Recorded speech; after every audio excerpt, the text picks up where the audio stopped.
Hello. അപ്പോൾ ഈ ഡയറ്റൊക്കെ ചെയ്ത് സാലഡൊക്കെ തിന്ന് മടുത്തിരിക്കുന്നവർക്ക് നല്ല അടിപൊളി ഒരു പ്രോട്ടീൻ റിച്ച് ദോശ ആയാലോ.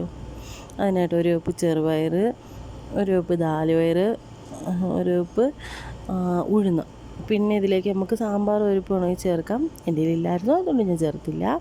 പിന്നെ ഇത് അരയ്ക്കുമ്പോൾ ഇട്ടാലും മതി, അല്ലെങ്കിൽ ഇതിൻ്റെ കൂടെ ആയാലും അരമുറി സവാള, അര തക്കാളി, 2 പച്ചമുളക്, ഇഞ്ചിയുടെ ടേസ്റ്റ് ഇഷ്ടമാണെങ്കിൽ ഒരു ചെറിയ കഷ്ണം ഇഞ്ചി നന്നായിട്ട് കോരാൻ വയ്ക്കുക.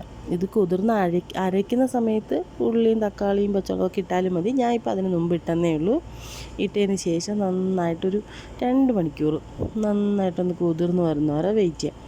അതിന് മുമ്പ് അരച്ചാലും വലിയ പ്രശ്നമില്ല, മിക്സിയിലായാലും ചിലപ്പോൾ തീരുമാനമാവും. അതിനുശേഷം നമുക്ക് ആ വെള്ളത്തോടു കൂടി തന്നെ അരയ്ക്കാം. ആ വെള്ളം കളഞ്ഞാൽ പിന്നെ ആ ഉഴുന്നിൻ്റെയും പയറിൻ്റെയൊക്കെ ഗുണങ്ങൾ മൊത്തം അതിൻ്റെ കൂടെ പോകും. അതുകൊണ്ട് കുതിരാനെടുത്ത വെള്ളം തന്നെ അത് ചേർത്ത് തന്നെ അടിച്ചെടുത്ത് ഇത് മാറ്റിയൊന്നും വെക്കണ്ട. ഇത് അപ്പം തന്നെ അടിപൊളി ദോശ ഇട്ട് നല്ല സൂപ്പറായിട്ട് കഴിക്കാം. നന്നായിട്ട് ഇച്ചിരി ഉപ്പൂടെ ഇട്ട് നന്നായിട്ട് മിക്സ് ചെയ്ത് നമ്മൾ സാധാ ദോശ ചുടുമ്പോൾ തന്നെ നല്ല കട്ടി കുറച്ച് നല്ല അടിപൊളിയായിട്ട് ചുട്ടെടുക്കാം. നല്ല ക്രിസ്പി ആയിട്ടുള്ള ദോശ. ഇതിനകത്ത് നെയ്യൊക്കെ വേണമെങ്കിൽ ചേർക്കാം. ഡയറ്റ് ചെയ്യുന്നവർക്കാണെങ്കിൽ നെയ്യൊന്നും ചേർക്കാതിരിക്കും നല്ലത്. ഒരു കുഴപ്പമില്ല, നല്ല അടിപൊളി ദോശ. അപ്പോൾ എല്ലാവരും ഒന്ന് ഉണ്ടാക്കിക്കോ, നോക്കിക്കോ, ഒരു പ്രശ്നമില്ല. നല്ല അടിപൊളിയായിട്ട് ഇളവിയൊക്കെ വരും. നല്ല മുരിഞ്ഞ് നല്ല അടിപൊളി ദോശ. ട്രൈ ചെയ്ത് നോക്കി ഫീഡ്ബാക്ക് അറിയിക്കണം. ബായ്.